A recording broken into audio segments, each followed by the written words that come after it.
بسم اللہ الرحمن الرحیم۔ السلام علیکم، میں ہوں احمد نواز اور آپ دیکھ رہے ہیں عرض مقدس۔ جس چیز کا انتظار تھا وہ آج سامنے آ چکی ہے۔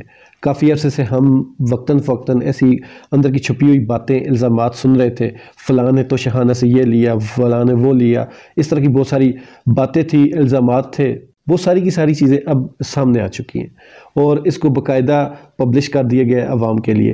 اور یہاں پہ جو چیزیں اب سامنے آئی ہیں وہ کافی مضحکہ خیز اور غصہ دلانے والی ہیں۔ مطلب کہ ہمارے جو سابقہ حکمران تھے عمران خان صاحب کو چھوڑ کر، یہ جو پچھلے 70 سالوں سے 75 سالوں سے اس ملک کے اوپر قابض ہے، انہوں نے اس ملک کو اتنا بے دردی سے لوٹا، وہ اب سب کے سامنے آ چکا ہے۔ مطلب کہ یہ اخلاقی طور پر اتنے گر چکے ہیں کہ چھوٹی چھوٹی چیزیں جن کی کوئی ویلیو تک نہیں تھی، لیکن وہ کیا کہتے ہیں کہ مال مفت دل بہرحم، تو انہوں نے پاکستانی جو پراپرٹی تھی اس کے ساتھ یہ والا حال کیا۔ ان کو مفت کی چیز مل رہی تھی تو انہوں نے کسی بھی چیز کو نہیں چھوڑا، جو ان کو ملا وہ لے کے گئے، اور کوڑیوں کے دام لے کر گئے۔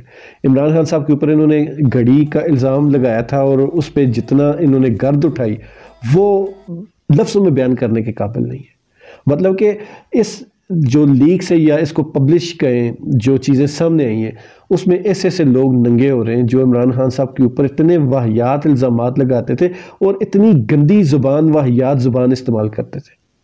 ایسے لوگ خود جو عمران خان کے اوپر الزامات لگا رہے تھے وہ سب اس کو کئی گنا وہ ان سے زیادہ وہ چیزیں لے کر گئے۔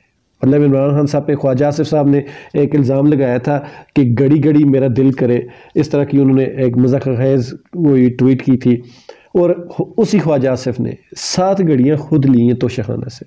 ابھی کچھ دن پہلے شاید حقان عباسی کا ایک انٹرویو وائرل ہوا تھا، اس میں وہ صاف کہہ رہے تھے کہ مجھے گڑیوں کا شوق نہیں، میرے بیٹے نے لی تھی، کچھ کے پیسے دیے کچھ کے نہیں، تو یہ سارا کچھ چلتا ہے۔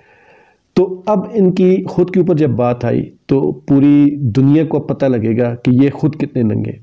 اب ایک اور چیز بھی ہے کہ عدالت نے جب ان سے کہا تھا کہ توشخانہ کا ریکارڈ آپ پبلک کریں تو یہ مکر گئے تھے، پھر اس کے بعد ٹھنڈے بھی پڑ گئے، لیکن اپنے کارکنوں کو پس پردہ یہ پش کرتے رہے کہ آپ عمران خان صاحب کی گڑی کو ہائی لائٹ کرتے رہے، کیونکہ ان کے پاس عمران خان صاحب کے اوپر لگانے کے لیے اس کے علاوہ کوئی الزام نہیں تھا۔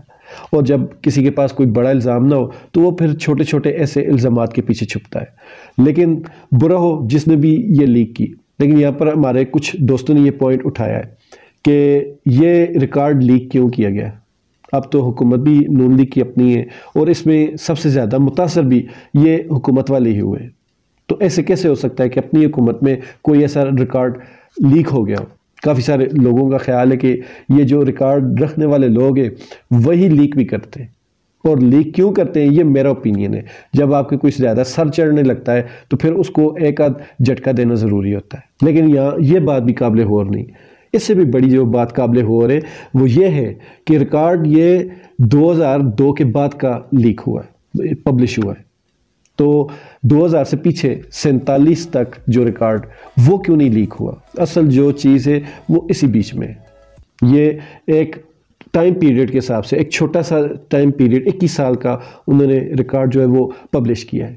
اب یہ یا تو ان کو صرف ایک وارننگ تھی، کیونکہ اس سے پچھلے والے ریکارڈ اگر آئے تو تب تو میڈیا بھی نہیں تھا، تب یہ سارے بھوکے ننگے تھے، یہ 2000 تک یہ سارے فٹ ہو چکے تھے، پیسے لوٹ کر اپنے بینک بیلنس بھر چکے تھے، تو اس سے پیچھے کا جو ریکارڈ ہے وہ اس سے زیادہ خطرناک ہوگا۔ تو شاید یہ والا جو پبلش کرنا تھا یہ صرف ان کو دھمکی لگانی تھی کہ زیادہ ہمارے سر پر نہ چڑھو۔ اس بارے میں آپ کیا کہتے ہیں؟ کمنٹس باکس میں ضرور اپنی آراء دیجیے گا۔ ملتے ہیں انشاءاللہ تعالیٰ اگلی ویڈیو میں۔ خوش رہیں، ایمان والی زندگی پر۔ اللہ تعالیٰ ہم سب کا حامی ناصر۔